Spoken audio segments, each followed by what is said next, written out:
Are you ready to make the most of your oil and gas mineral rights? Welcome to the Mineral Rights Podcast. Get the knowledge and resources you need to manage your minerals and royalties. Here is your host, Matt Sands.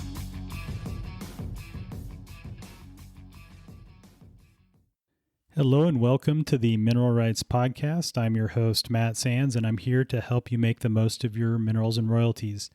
And one way to do this is to make sure that we are making the right decisions to minimize our tax liability.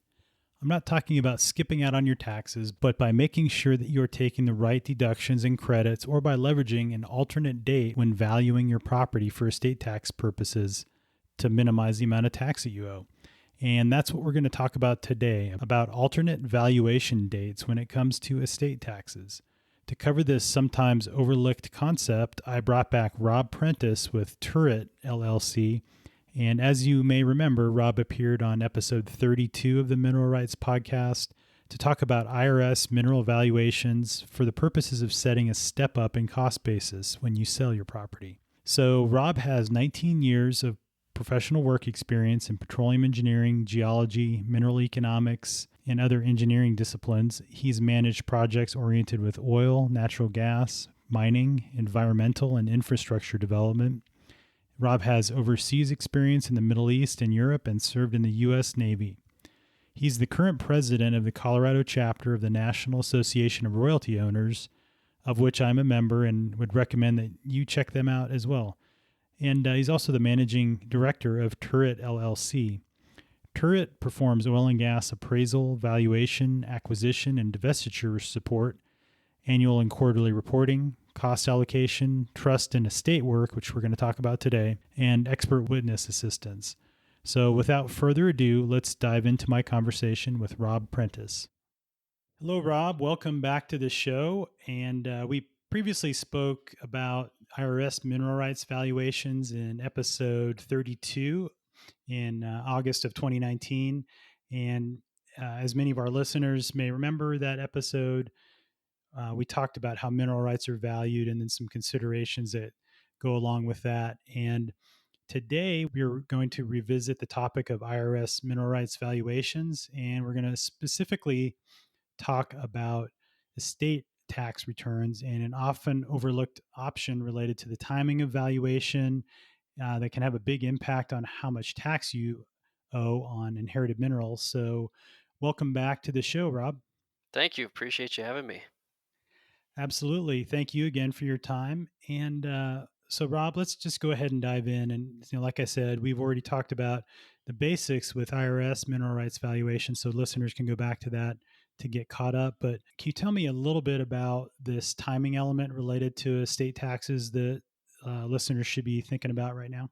Sure. So, one point of clarification is that the previous episode that we did, we talked primarily about setting a basis if you have sold your minerals, but this one is on the estate tax side. So, this is as if a parent or grandparent has passed away and you need to file their estate taxes. So, that's the primary side of tax that we're talking about, but we're going to cover both areas as we get into this interview. But what we're going to talk about today is the alternate valuation date that you can use when filing estate taxes.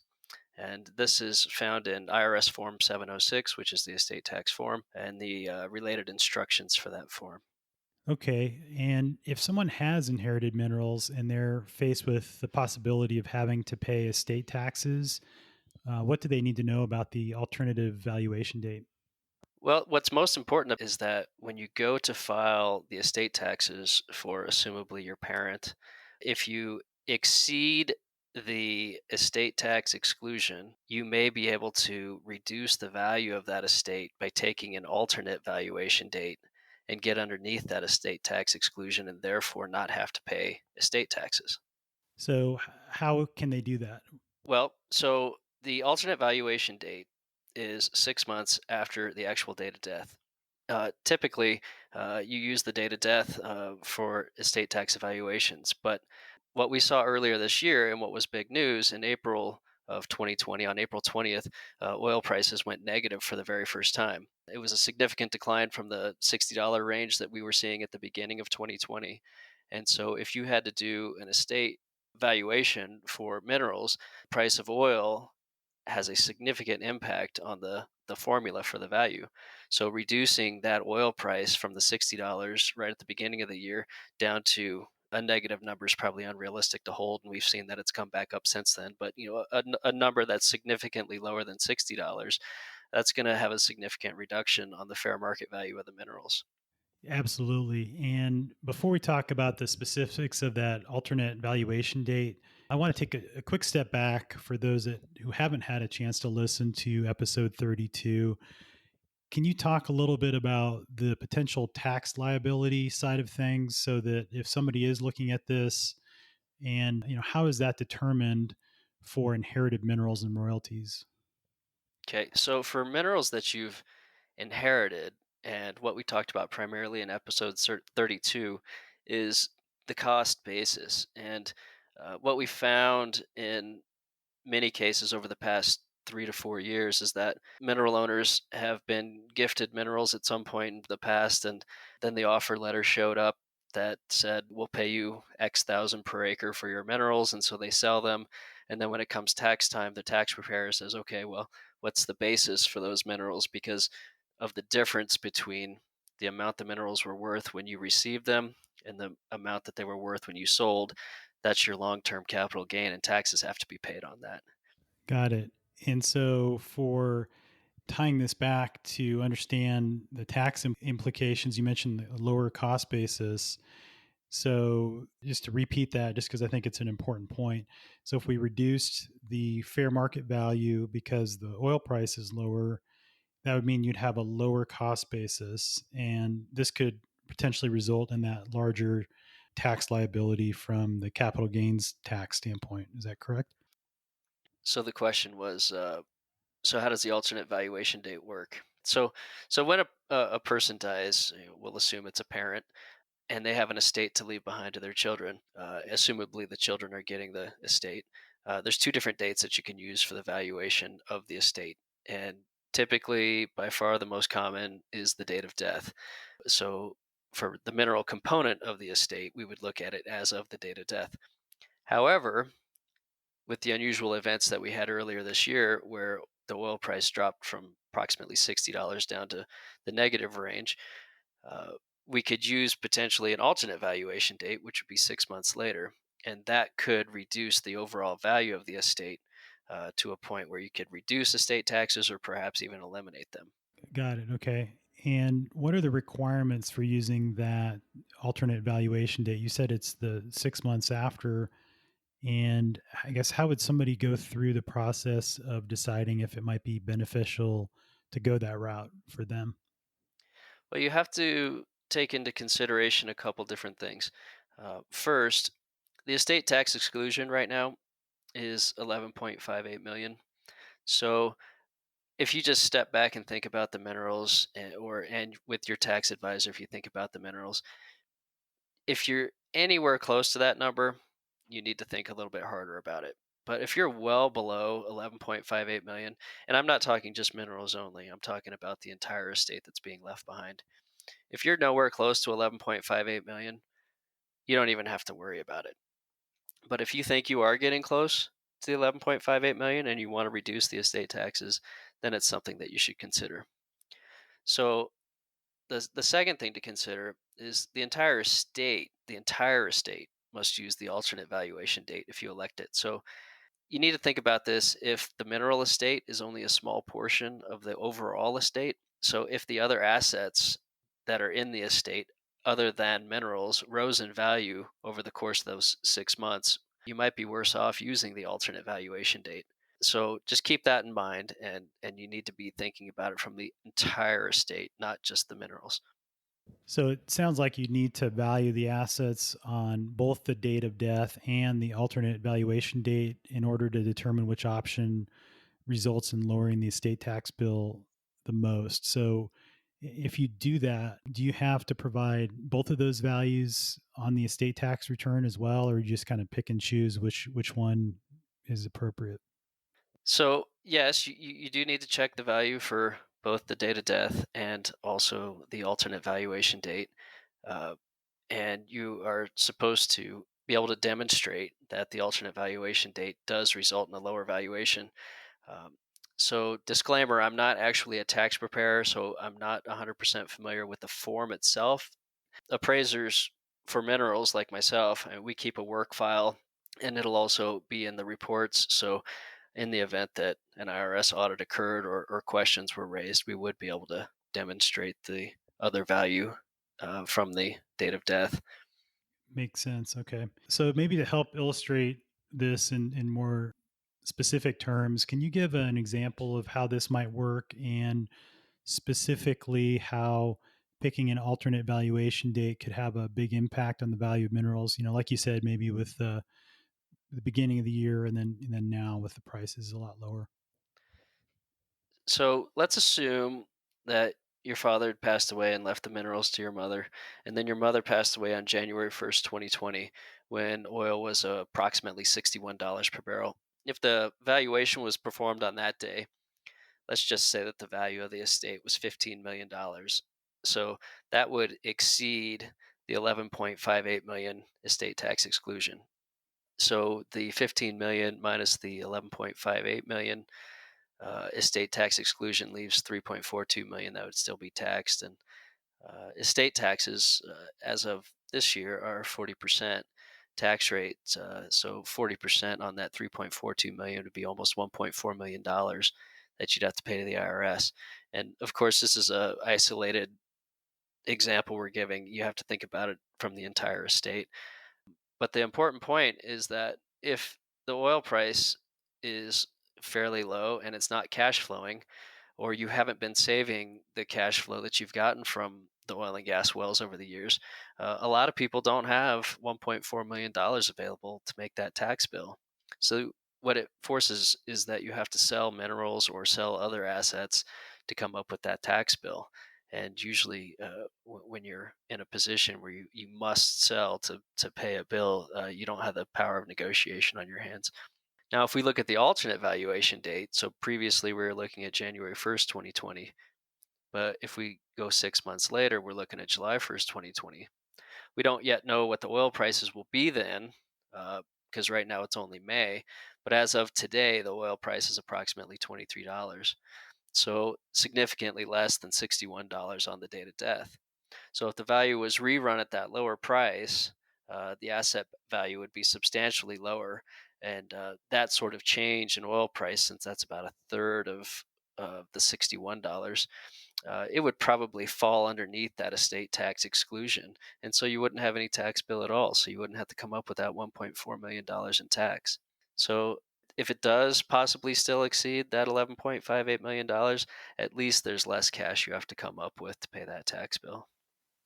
Wow, that definitely can make a big difference. So, like you mentioned, if you have to sell minerals in the current price environment just to pay the state tax bill, that could have a big impact on the future earning potential of those assets, obviously. And not to mention the fact that you're selling at the bottom of the market, and that's not never a good thing. So, what other timing issues should listeners be aware of related to making sure they can use the alternate date? Some other timing issues that you should be aware of related to making sure you can use the alternate date. There's a rule for Form 706. You can see it in the instructions to Form 706. But say your parent died and the estate is going to you. If you sell any of the oil and gas assets in the middle or in the interim period between the date of death and the alternate valuation date, whatever sales price you got for those minerals in that interim period is the value that you have to use for the estate. So keep that in mind. It's probably best not to make any moves with any of the assets from any time between the date of death and the alternate valuation date. It may hurt your tax situation overall. Yeah, that makes sense. And so I understand that the estate tax exclusion amount has changed significantly over the past decade or so. And I can imagine it could change again in the future depending on what the politicians decide to do. Can you talk a little bit about this specifically? The estate tax exclusion has been increasing over time, and I think we foresee that it will continue to increase over time. Back in 2008, it was a $2 million exclusion. And just recall, it's 11.58 million now, so that's a pretty substantial jump. But from 2008, 2 million, 2009, it jumped up to 3.5 million. In 2011, it again jumped up to 5 million with a growth rate on it at that point, and that caused it to grow up to 5.4 million in 2017. And then when Trump came in office, he passed that Tax Cuts and Jobs Act almost immediately, and that caused the exclusion to double again. So then it went up to 11.2 million with a growth rate that now puts us at 11.58 million. So I think the take home message is that the estate tax exclusion continues to change and grow. So just when when the event occurs, your tax advisor will certainly know what the estate tax exclusion is that given year, or will know where to find it, and because it does have the possibility to decrease again, but past history, at least recent history, has shown us that it continues to grow and increase. Okay, so definitely check the exclusion amount, check with your tax advisor, like Rob mentioned, because it could change in the future from the number we're talking about today. So, depending on when you're listening to this episode, it may be different. Like Rob said, it is more than likely going to go up, but just in the off chance that it were to go down, then it could have an impact also on smaller estates as well. So, this is definitely a topic that everybody who inherits minerals should be aware of, even if it's not a large estate. That being said, it seems clear that we would want to minimize our estate tax liability given that severe 40% estate tax rate today.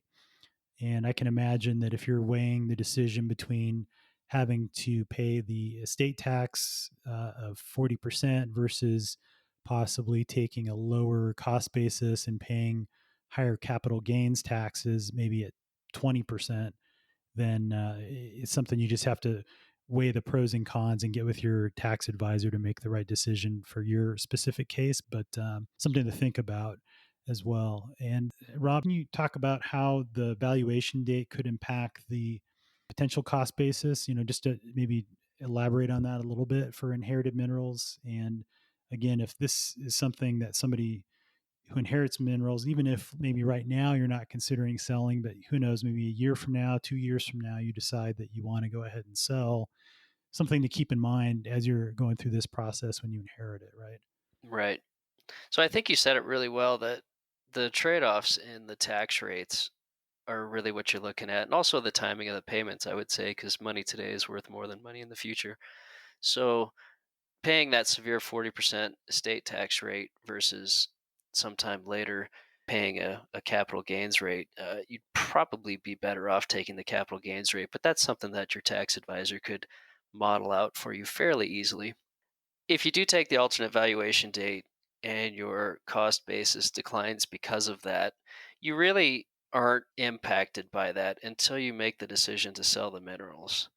And that's what's going to determine what the difference is between the cost basis and what you sold for and how much you need to hold back in taxes. So, without the certainty of when you plan to sell, unless you know for a fact that you're going to sell in the fairly near future and prices are really high and you're going to have a windfall, there's just a lot of variables that go into it, and so keep in mind that checking with your tax advisor before you make big moves like this is a pretty crucial thing to do, just to make sure you've thought about it and you know how much money to hold back to to be able to handle your tax bill and take care of any of your other financial matters that you're hoping to accomplish by selling the minerals. Yeah, definitely check with your CPA or tax advisor as to what makes the most sense for your specific situation. And again, this is especially important since estate tax requirements can vary from state to state. There might be state taxes you have to pay as well. Rob, can you talk about what resources are available to listeners to learn more about this topic? Well, the most authoritative go-to source, of course, is the IRS. They're the ones that make the rules, and they're the ones that have the power to check on what you've submitted. So I like to look at the IRS website. If you just Google IRS Form 706, there's the top hit, I'm sure, will be the IRS page, and there's an instructions form that goes along with it. The alternate valuation date is in part three, so you have to scroll down a little bit through the instructions to read more about this. Got it. Okay. So if anyone has a question about this or about IRS valuations for minerals and royalties in general, how can they best reach you? So our website is www.turret.com, and that's Turrett, two T's at the end, .com. Or if you want to email me directly, it's rprentice, which is RPRENTICE @turret.com. Or you can always just call us regular working hours, Monday through Friday, 720-833-7090. Sounds good. Yeah, definitely call Rob or check them out on their website. If you have recently inherited minerals and you have the need for an IRS valuation for your property, and he can at least help you answer questions. I know, Rob, you mentioned last episode that you have a calculator that you can run people's scenario through to tell them whether or not it makes sense to perform an IRS valuation in terms of setting the cost basis and kind of if it's cost effective for them. Is that still something you guys are doing? Yes, that is something we do. It's a kind of a broad brushstroke approach, but it's just kind of give us a kind of a high level check to make sure that doing the work doesn't wind up costing more than the tax savings that you could potentially gain. We don't want to undertake work that's going to wind up putting clients in a worse situation. We always want to make sure they end up in a better situation when we can. Totally agree. All right. Well, thanks again for your time. I appreciate it. And we will talk to you soon. Yeah, thank you, Matt. It's always great to talk to you. Have a good one. You too. Thanks so much for listening to the Mineral Rights Podcast with your host, Matt Sands. Don't forget to subscribe and share at mineralrightspodcast.com. The Mineral Rights Podcast should not be construed as investment, legal, or tax advice. All information is believed to be from reliable sources. However, we make no representation as to its completeness or accuracy.